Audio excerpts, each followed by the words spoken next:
If you've ever been part of a large crowd, like cheering for your team at a big game, you know that people seem to transform when they're in a group. They chant, they clap, they sing, they do things they'd never do in public on their own. The weirdest thing? They manage to do it in sync.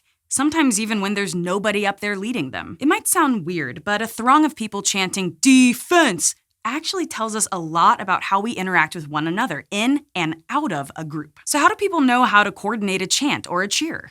It turns out that they kind of can't help it. When people are together, they tend to unconsciously sync their movements. When researchers ask a group of people to, say, move one arm around, they generally start to coordinate. In one study in 2006, this happened even when the participants were specifically told not to sync up. This tendency is similar to something scientists call automatic mimicry. That's what happens when you yawn after someone else does, or smile when someone smiles at you. Researchers hypothesize that our tendency to copy each other plays a big role in the development of empathy, or relating to someone else's mental and emotional state. Being able to recognize and mimic other people's actions may actually lead to taking on their emotions. Sharing emotions helps us communicate and cooperate, which makes it easier to live in groups and may help ensure the survival of our species. That might explain why studies have found that when people are feeling excluded from a group, they're more likely to mimic the people in that group, maybe in hopes of being invited back into the fold. And no wonder you'd want back in. Syncing your actions with the group helps create a feeling of unity.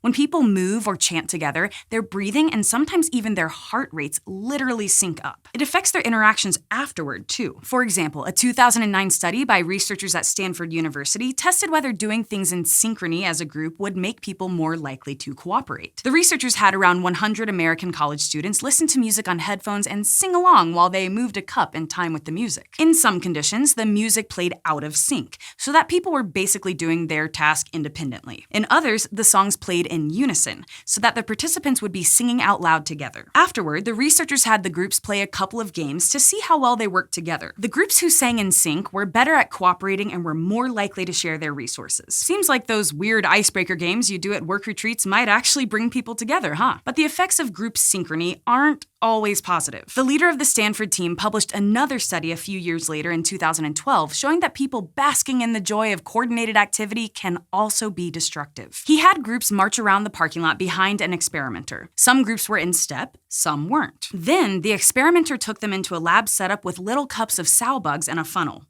leading to a coffee grinder. Yeah. Full disclosure, there was actually a catch in the grinder that saved the little guys before they hit the blades. But the participants didn't know that. The experimenter told them to toss as many bugs into the grinder as they could in 30 seconds. Those who had walked in step together sent 38% more bugs to their deaths than those who walked out of step. And remember how synchrony boosts cooperation with your group? Well, another study by that same researcher, this one from 2011, showed that it may also boost aggression toward outsiders. In this experiment, 156 people in groups of 3 performed the same moving cups to music task as before. But beforehand, they had to memorize a list of cities, then recall it afterward for a chance at a cash prize. That created some incentive for them to want the other groups to do worse. Next, they got to choose the music that the next group would listen to during their task.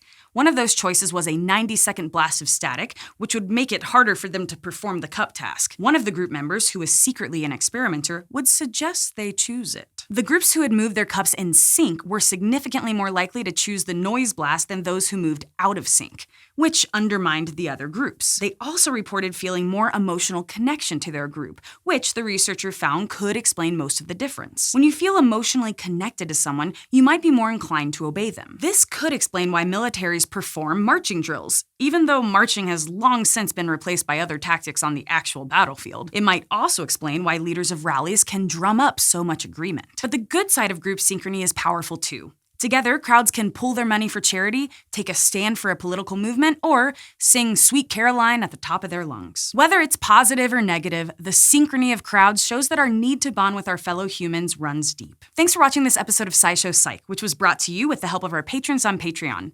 If you're interested in being a part of what we do here, check out patreon.com/SciShow.